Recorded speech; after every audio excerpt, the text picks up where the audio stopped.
Registry दिनांक 10/8/2021 को हुई थी, जिसका रकबा 0.20 हेक्टर है। अगर स्क्वायर फीट में देखा जाए तो वो 21,520 स्क्वायर फीट होता है। इन्होंने वो जमीन की रजिस्ट्री करने के बाद कुछ माह बाद नामांतरण का प्रकरण लगाया, जो कि अभी कुछ दिनों पहले तक लंबित था। बीच में हमें पता चला कि उक्त भूमि पर अनिल नौगरे के द्वारा अवैध रूप से कॉलोनी काटी जा रही है। जब हमने जाकर के पता किया और समस्त दस्तावेज खंगाले तो पटवारी प्रतिवेदन में भी यह स्पष्ट हुआ कि जो कृषि भूमि उसने हमें बेची थी, वो कृषि भूमि का उसने डायवर्जन करा लिया है आवासीय मद में, और हमें बेचते समय जो अनिल पिता विक्रम सिंह नौगरे था, अब वो जमीन ट्रांसफर हो गई है दीप डेवलपर्स के नाम पर, जिसमें 3 भागीदारों का नाम सामने आया है। अनिल नौगरे, आरिफ रस्सीवाला और तीसरे कोई खंडवा के आनंद महेश्वरी जी।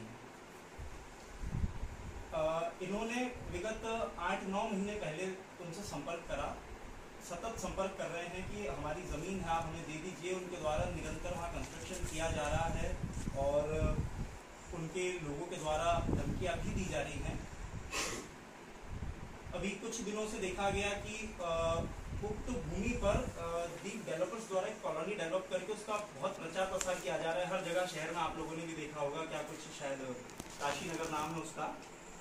तो इस पत्रकार वार्ता के माध्यम से मैं आप लोगों से भी निवेदन करूंगा कि जनता तक ये संदेश पहुंचे कि किसी भी ऐसी कॉलोनी में जो कि अवैध भूमि पर, किसी के कब्जे की भूमि पर बनी हो, उसमें पैसा फंसाने से पहले, अपनी मेहनत का पैसा फंसाने से पहले सोचें।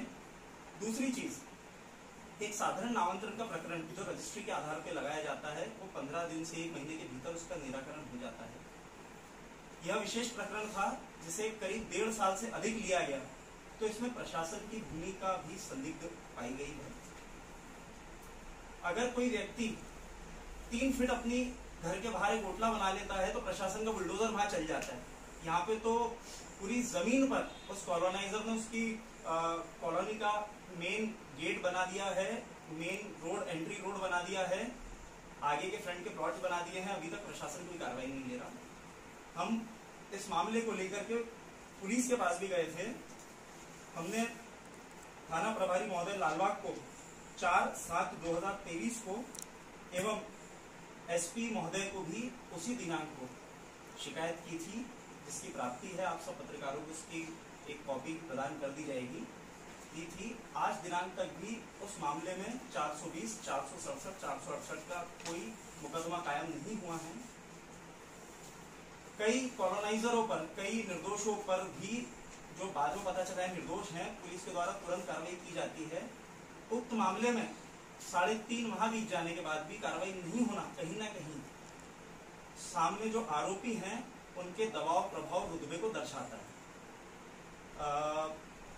कुछ दिनों पहले मुझे पता चला था कि जो मुख्य आरोपी है जिन्होंने हमें जमीन बेची थी, अनिल पिता विक्रम सिंह नौगरे, उनके पुत्र हैं कोई प्रथमेश नौगरे, वो कोई आईडी चलाते हैं सांसद पीए प्रथमेश नौगरे। अभी 2-3 दिनों से उन्होंने सांसद पीए हटा के सिर्फ प्रथमेश नौगरे कर दिया। अब वो कौन से सांसद के पीए हैं ये भगवान जाने। कोई लेटर वेटर भी कुछ डाला नहीं सोशल मीडिया पर, लेकिन आईडी उस नाम से चलाते थे।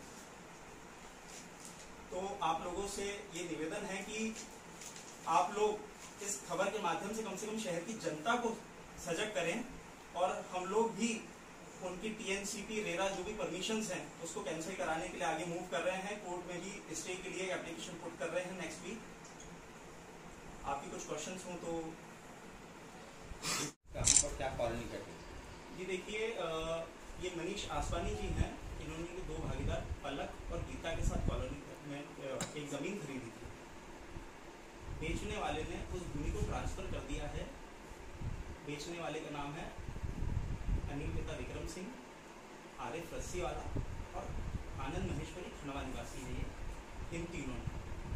और अब ये उसकी शिकायत कर रहे हैं कि हमारी जो जमीन है 21,520 स्क्वायर फीट, क्योंकि मौके पर 2-4 हज़ार भी नहीं बची, और इनकी जगह पर कब्जा करके उसके द्वारा मुख्य मार्ग, कॉलोनी का मुख्य गेट सब स्थापित कर दिया गया। क्या चाहते हैं जी?